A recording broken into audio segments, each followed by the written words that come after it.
Según UNICEF, en República Dominicana, 1 de cada 48 recién nacidos muere antes de los 28 días. Esto coloca a nuestro país en el segundo lugar de la región con la más alta tasa de mortalidad neonatal, solo superada por Haití. Pero esa cifra amenaza con aumentar todavía más este año, pues según las estadísticas del Boletín Semanal de la Dirección de Epidemiología de Salud Pública, durante el primer trimestre del 2018, las muertes neonatales se incrementaron en un 31.9% en comparación con igual periodo del 2017. Situaciones como las ocurridas en el Hospital Jaime Mota de Barahona, donde la muerte de varios recién nacidos motivó la investigación de las autoridades que determinó fallas graves, han vuelto a abrir la discusión del por qué fallecen tantos bebés en nuestro país. ¿Por qué siguen siendo tan altas las cifras, a pesar de que el 97% de los partos se realizan en centros médicos públicos y privados? ¿Cuáles son los factores que explican las estadísticas y qué tenemos que hacer como país para disminuirlas? Ese es el debate en la mesa de esta noche, María Cela.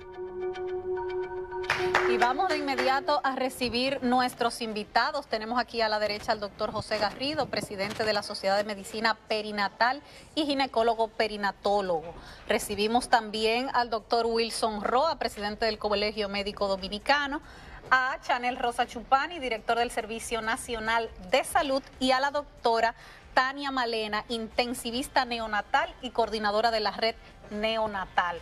Todos expertos aquí en nuestra mesa para tratar este tema desde el punto de vista médico y de políticas públicas. Bienvenidos a todos. Gracias. Bueno, se daban algunas cifras aquí en el informe y lo que me llama más la atención es un aumento a principios de este año en las tasas de mortalidad infantil, cuando uno tiene la esperanza de pensar que cada vez se van haciendo más cosas para que eso se reduzca. ¿Por qué se ha incrementado esta cifra en los últimos meses en nuestro país? A ver quién quiere empezar. Doctor. Bueno, doctor Garrido, el perinatólogo. Sí, muy buenas noches, gracias por la invitación. Las tasas que aumentan son multifactorial, hay diferentes tipos de factores. Pues la natalidad aumenta, la cantidad de pacientes embarazados aumenta y así aumenta la cantidad de nacimientos de niños prematuros y aumenta también la posibilidad de que el niño fallezca, porque la mayoría de los niños que fallecen son niños prematuros. Te recuerdo que un prematuro es aquel que está entre que no llega al término, por debajo de las 37 semanas. O sea, las tasas de natalidad son hoy más altas que en años anteriores. Al principio de año sí hubo un cierto aumento en ese sentido. Entonces, y también aumentar lo que son los partos prematuros. Okay. Aumenta los partos prematuros, aumenta la posibilidad de que el niño fallezca por la prematuridad, que es la primera causa de muerte infantil. O sea que la principal causa de las muertes de niños recién nacidos en la República Dominicana es producto de esos partos prematuros. Sí, ¿Cuál es la segunda causa que los provoca? Tenemos las infecciones, tenemos aparte de eso las hemorragias también, que tenemos lo que son las asfixias perinatales, la parte gastrointestinal, son las causas que te pueden conllevar a que un niño fallezca. Pero independientemente de que un niño nazca prematuro, uno ve que en otros países se pueden manejar esas situaciones de prematuridad y llevar a ese niño a una situación de seguridad ya para su salud, sin grandes problemas, sobre todo si ocurre después de los 7 meses, antes de ahí sí es mucho más peligroso. ¿Por qué aquí se mueren tantos prematuros entonces? Mira, yo le voy a dar un dato que quizás resulta paradójico, pero realmente, y digo paradójico cuando hablamos de esta cifra, pero realmente nuestro país de forma paradójica ha avanzado en lo que es el cuidado neonatal. Por ejemplo, y uno dice, pero entonces, ¿por qué mantenemos esta cifra? Por ejemplo, desde el año 2005, una de las intervenciones que ha mostrado ser más efectiva en nuestro país fue la introducción de surfactante. El surfactante comenzó en el año 2005 en la maternidad de la Altagracia. Es un medicamento que se utiliza para inducir la madurez pulmonar y es una de las estrategias de la Organización Mundial de la Salud para disminuir las muertes en prematuros. ¿Qué pasó con esta intervención? Comenzaron a disminuir las complicaciones asociadas al síndrome síndrome de distrés respiratorio y las muertes por síndrome de distrés respiratorio en prematuro. Pero entonces hubo un aumento de lo que son las muertes por infecciones. Y entonces ahí es donde yo digo que no ha habido una coherencia de las medidas que se han tomado, porque entonces hemos dejado de lado cosas súper importantes como lo es la atención primaria y como lo es reforzar los niveles de atención terciaria. ¿Por qué digo esto? En el año 2005 se hizo una cumbre en Washington, D.C., donde participaron varios países de Latinoamérica. Entre esos países participó República Dominicana. Y siempre tengo que mencionar Cuba, Chile y Costa Rica porque son los que tienen menos índices de mortalidad neonatal. Ahí se trazaron estrategias y se demostró que era imposible reducir las muertes infantiles y lograr los objetivos del milenio si no se intervenía el componente neonatal, porque a nivel de los países de América Latina, el 70% de las muertes infantiles son atribuibles al componente neonatal. En nuestro país, según las últimas estadísticas, el 78% es atribuible al componente neonatal. Entonces, decía Albert Einstein, bueno, si todo te da igual, revisa porque estás haciendo mal las cuentas. No es que no hemos avanzado en políticas de salud aplicadas al componente neonatal. Yo entiendo que hemos dejado de lado componentes clave durante décadas, como son la atención primaria. Por ejemplo, ¿qué hizo Chile? Chile reforzó de manera increíble lo que es la atención primaria, pero todas esas intervenciones y toda esa tecnología que en las últimas 2 décadas aparecen para beneficio de estos bebés, van de la mano de una serie de componentes. O sea, mantener un tercer nivel no implica solamente una infraestructura, no es solamente decir, abrimos un hospital y aquí lo tienen. O sea, implica que tiene que haber una logística de un personal de enfermería entrenado.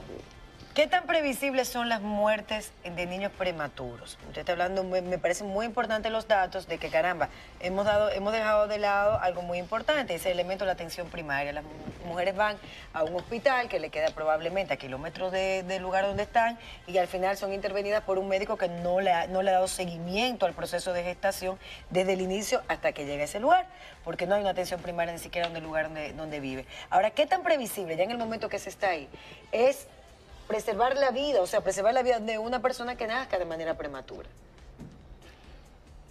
Bueno, mira, muchísimas gracias. ¿Qué nosotros necesitamos para prevenir? Justamente prevenir. Una cosa define la otra. La atención primaria tiene que ser la plataforma fundamental de prevención y desarrollo de políticas públicas destinada a la prevención del tema que se discute hoy. Y le digo esto porque los países que han logrado avanzar en el ordenamiento de un sistema de salud, su plataforma ha sido el punto de partida de la atención primaria. Nosotros no hemos podido construir una atención primaria que nos dé respuesta. Y, por ejemplo, ni para las embarazadas ni para nada. No, porque hay un problema fundamental. Por ejemplo, la epidemiología de cada enfermedad. Tú tienes el espacio de abordarla a partir de la atención primaria. Y una gran parte de los prematuros están vinculados a madre hipertensa. Eso le iba a preguntar. Por mencionar un caso. Madre hipertensa. Entonces, ¿qué ocurre? Que si tú no tienes un control desde el inicio, por ejemplo, hay países de los que ella mencionaba, que lo primero que hacen es que la medicina de familia la distribuyen por área geográfica. Y entonces, tú eres médico de familia y a ti te toca una demarcación geográfica con una población específica. Y a esa población se le aplica un protocolo de identificación familiar, de la estructura familiar, de su ocupación, de su nivel escolar, de su compromiso en el día a día con la sociedad. Y a partir de ahí se determina cuál es la población que va a entrar en la edad reproductiva, cuál es la población anterior, cuál es la población que entra en la vejez, cuál es la población que se embaraza, cuáles son los controles prenatales y la rigurosidad de la metodología que se lleva hasta llegar a un hospital de mayor complejidad. Porque esa es la idea de la prevención y de la atención primaria. Que cuando tú llegues a un hospital, sea un paciente seleccionado, con todo un expediente elaborado. Nosotros no hemos podido armar eso. Y le voy a poner un ejemplo, porque el punto que refirieron aquí fue la situación de Neiva. De Barahona, el Jaime Mota. Miren, en el Jaime Mota, por ejemplo, en Galván parió una señora con 27 semanas, unos mellicitos. Un varoncito de 1.3 kilos y una hembrita de 0.8 kilos. Esos bebés, por la edad y por el peso y las variables que intervienen a su alrededor, en cualquier país de alta complejidad donde tengan atención, tienen grandes dificultades para sobrevivir con 27 semanas. Sin embargo, en nosotros el chance es muy mínimo. Entonces, de ahí fueron trasladados en una cajita porque en Galván no tenemos un ventilador.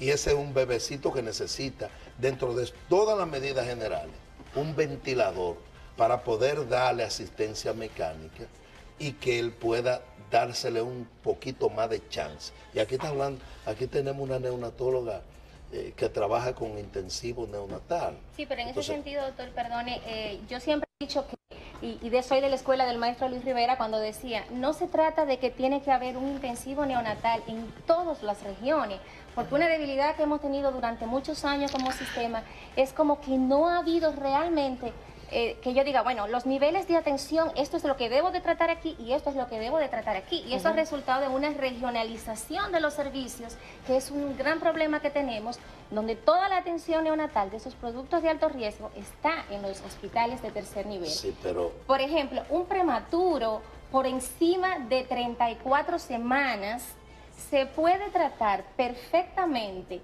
en un hospital de segundo nivel, aplicándole una primera dosis de surfactante, y simplemente tienen que tener estos hospitales una infraestructura, y en cuanto a infraestructura me refiero todo lo que tenga que ver con el programa, además de control de infección, un personal calificado, y hay criterios de referimiento. Entonces, estos pacientes que cumplen estos criterios deben de ser referidos, no en una cajita ni en un canastico, como usted bien dice, deben ser referidos en incubadoras de transporte para que lleguen en las mejores condiciones. ¿Y cuántas puede haber en República Dominicana, incubadoras de transporte? Sí, hay muchos hospitales que tienen incubadoras de transporte. Mira, doctora, bueno, en Galván, una cosa es nosotros proyectar lo que quisiéramos y lo que la teoría nos plantea, y otra cosa es enfrentar la realidad que nos llega.